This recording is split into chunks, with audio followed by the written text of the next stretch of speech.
Ouverture officielle de la 47e Assemblée générale de la Conférence permanente des chambres consulaires africaines et francophones ce jeudi 11 mai 2023 au Palais des Congrès de Cotonou. Les assises de la Conférence permanente des chambres consulaires africaines et francophones se tiennent à une période où le Bénin est sous les feux des projecteurs pour la robustesse de son économie,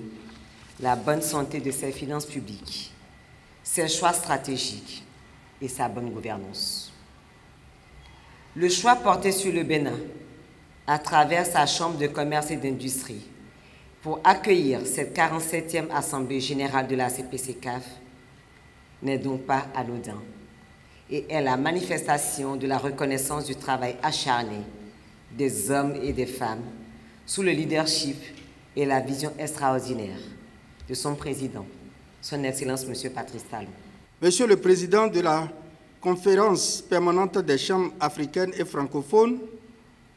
le thème principal de la 47e Assemblée de notre réseau, à savoir 50 ans de partenariat africain et francophone, est révélateur de la nécessité d'une analyse prospective des acquis et évaluation de la CPCCAF, mais également d'une réflexion approfondie sur les enjeux et positionnement des institutions consulaires africaines et francophones pour les 50 prochaines années. Cette Assemblée générale, couplée à la célébration du cinquantenaire de la CPCCAF, est le lieu pour l'institution de mettre l'accent sur ses compétences et acquis. Depuis 50 années,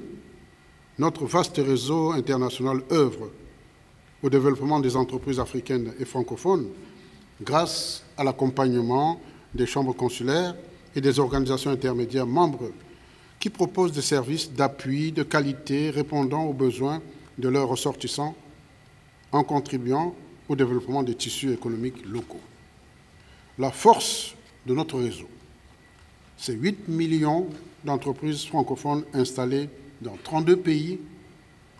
de notre champ géographique, dont 26 situés en Afrique. C'est aussi des entrepreneurs francophones que nous soutenons avec la mise en œuvre des projets pertinents à l'instar du programme européen Archipelago, dédié à la formation professionnelle et entrepreneuriale, dont les résultats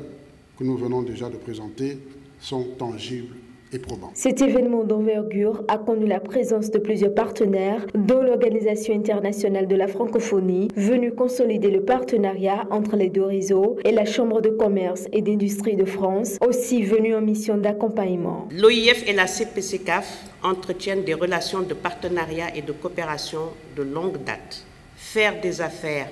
entre francophones et en français est une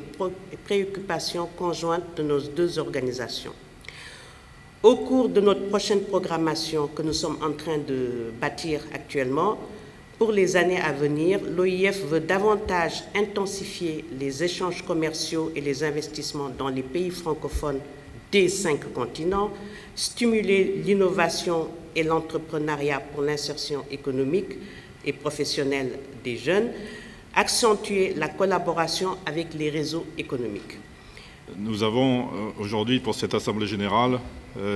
une mission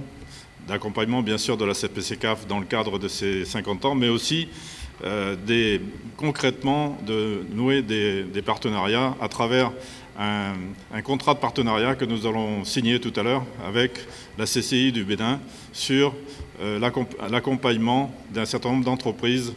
au Bénin à travers notamment les bonnes procédures, bonnes pratiques sur la distillation viticole que nous faisons chez nous, bien sûr, avec le vin de Bordeaux, mais qui va être ici appliqué sur les jus de fruits,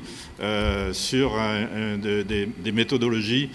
qui sont maintenant éprouvées. À travers la signature de ce partenariat entre les deux institutions sur l'agroalimentaire, la CCI France prévoit également développer un outil numérique pour accompagner et détecter les entreprises en difficulté au Bénin.